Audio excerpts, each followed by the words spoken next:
বাসা থেকে বের হয়েছি বাজার করার উদ্দেশ্যে। আসছি এখন মিরপুর সাথে, এটা হচ্ছে মল্লিকা হাউজিং। তো যাচ্ছি বাজার করার জন্য, দেখি কি আনতে পারি। আর আমার সাথে চলেন, আপনাদেরকেও দেখাবো, আসেন। আমার সাথে আমার মিসেসও আছে, এই যে আমার সাথে যাচ্ছে। আমরা দুইজনে যেখানে সবসময় একসাথে যাই। যখনই কোথাও যাই চেষ্টা করি সবাইকে নিয়ে একসাথে বের হওয়ার জন্য। হয় আমার ওয়াইফ থাকবে, নয়তো বাচ্চারা থাকবে। আর চেষ্টা করি যেন সবাই থাকতে পারে, আমার পরিবারের যারা যারা আছে, সেটা হতে পারে ওয়াইফ, হতে পারে বাচ্চারা, হতে পারে মা, সবাই। হচ্ছে মল্লিকা হাউজিংয়ের ভিতরকার অবস্থা, মানে যেখান থেকে এন্ট্রি হয়। তো সুন্দর একটা মসজিদ আছে এখানে। এখানে যতবারে আসছি নামাজ পড়েছি। সুন্দর মসজিদটা।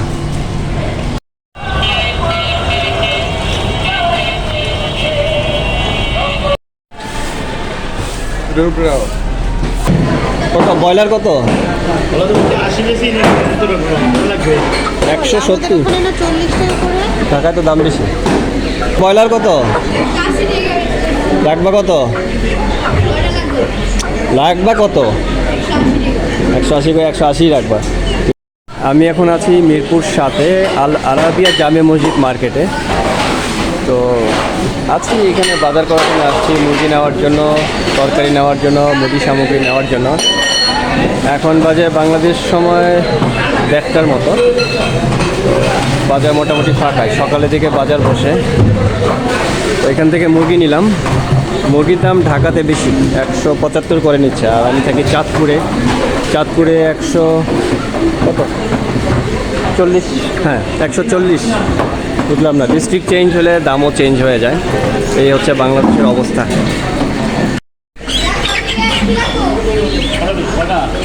দুইটা নেন। ওটা কয় কেজি আসছে? 975 গ্রাম।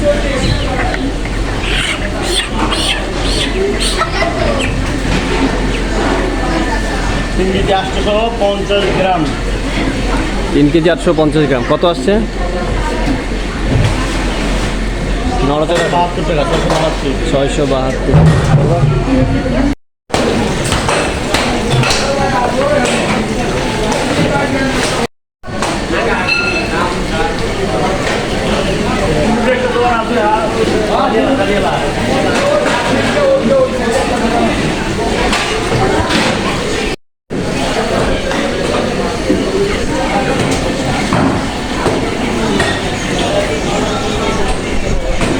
মুরগি কেনা শেষ, মুরগির বাজার করা শেষ। এবার টাকা দিয়ে চলে যাব মুদি সামগ্রী কেনার জন্য। দেখি সাথে কোনো সবজি কিনতে পারি কিনা।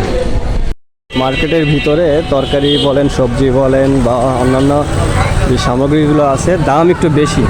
তাই ওখান থেকে না কিনে চলে আসছি মার্কেটের বাইরে যে ভ্রাম্যমাণ দোকানগুলো থাকে সেইখানে। এখান থেকে একটু সবজি নেওয়ার চেষ্টা করি।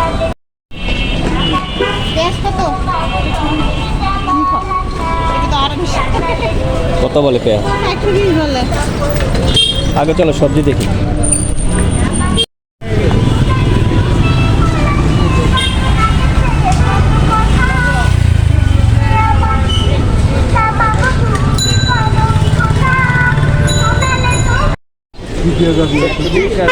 এটা 120 আর এটা 110।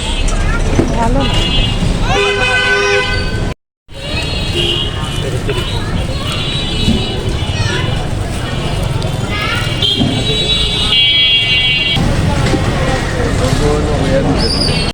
বাজার থেকে শুধুমাত্র মুরগি, পেঁয়াজ আর আদা কিনে আনলাম। পকেটের 1200-1300 টাকা শেষ। বুঝলাম না বাজার কিনে আনলাম না স্বর্ণ কিনে আনলাম। এই হলো আমাদের দেশের অবস্থা।